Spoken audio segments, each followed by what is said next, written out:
Alinsunod sa kamakailang anunsyo ng Metropolitan Manila Development Authority hinggil sa pagpapaigting ng bike lane policy, nagsagawa ng pagpupulong kahapon ang ahensya sa mga stakeholders nito. Tunghayan ang buong balita sa ulat ni Princess Castro.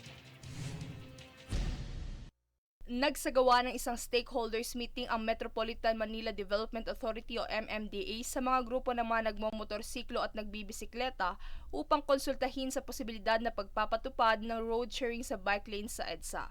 Ito ay pinangunahan ni MMDA Acting Chairman Attorney Don Artes kung saan tinalakay ang mga saloobin at suhestyon ng mga ito ukol sa usapin. Dumalo rin sa isinagawang konsultasyon ang mga kinatawan mula sa Department of Transportation, Department of Public Works and Highways, Land Transportation Office at Interagency Council for Traffic. Bagamat marami na ang mga nahuli, tiniketan at in-impound na mga motor, may mangilan-ngilan pa ring mga pasaway na motorista ang sumusuway sa pulisiyang ito. Magugulit ang ilan sa mga dahilan ng mga ito ay ang kagipitan sa espasyo sa daan kung saan ginigit-git umano sila ng mga sasakyan, partikular na ang mga malalaking truck na kanilang nakakasabay sa kalsada.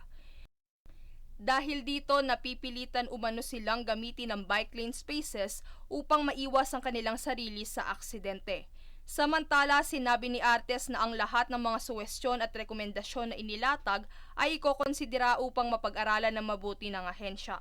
Dagdag pa nito, tiniyak rin ni Artes na kasama sa isasagawang pag-aaral ang kaligtasan ng mga bicycle at motorcycle riders. Princess Castro, nag-uulat para sa One Media Network.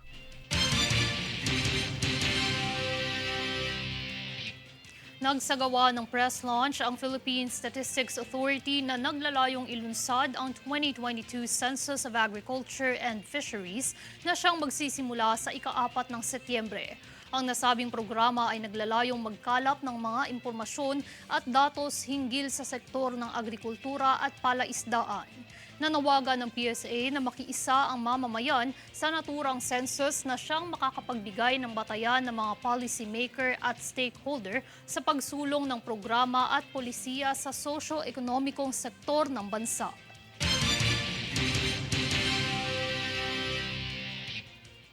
Samantala, gawa ng matinding pagbaha sa Western Visayas Region, nagpatupad ang Department of Social Welfare and Development o DSWD ng agarang ipadala ang 55,000 family food packs sa iba't ibang warehouse ng rehiyon. Agad namang pinag-uutos ng kalihim ng DSWD na si Rex Gatchalian sa Disaster Response and Management o DRMG na pabilisin ang pagbibigay nito sa probinsya ng Antique, Iloilo, Capiz at Negros Occidental. Sa kasalukuyan, ang DSWD ay naglaan ng 1 bilyon at 9 milyong piso para maibahagi ang mga ito sa mga lokal na pamahalaan ng bawat probinsya kung kinakailangan.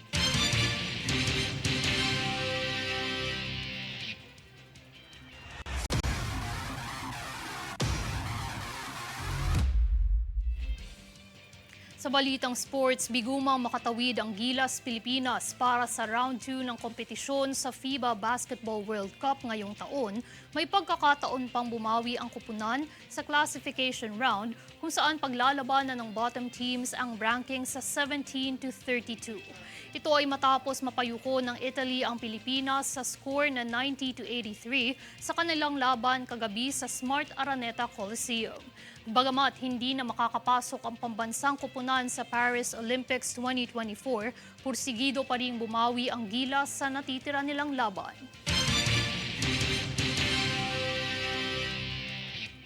At narito ang recap ng mga nagbabagang balita ngayon. Sa ulo ng mga balita. Dating pulis na nag-viral sa pagkasa ng baril, sinampahan na ng kaso. Anomalya sa pahayag ng pulisya ukol sa pagkamatay ni Jemboy Baltasar, siniyasat sa Senado. Senador Raffy Tulfo hiniling na magkaroon ng mas organisadong benepisyo para sa mga media workers. CSC pinangunahan ang pag-amyenda sa bagong Implementing Rules and Regulations sa Philippine Tropical Fabrics Law. PSA inilunsad ang 2022 Census of Agriculture and Fisheries. Gilas Pilipinas muling lalaro para sa classification match ng FIBA World Cup. Patas at pantay na balita, komprehensibong ulat para sa pulso ng masa. Ito ang News Force. At yan ang pinakamainit na mga balita ngayong araw. Manatiling nakatutok sa aming mga ulat at updates sa aming Facebook page, facebook.com/OneMediaNetwork. Ako si Mai Salazar at ito ang News Force.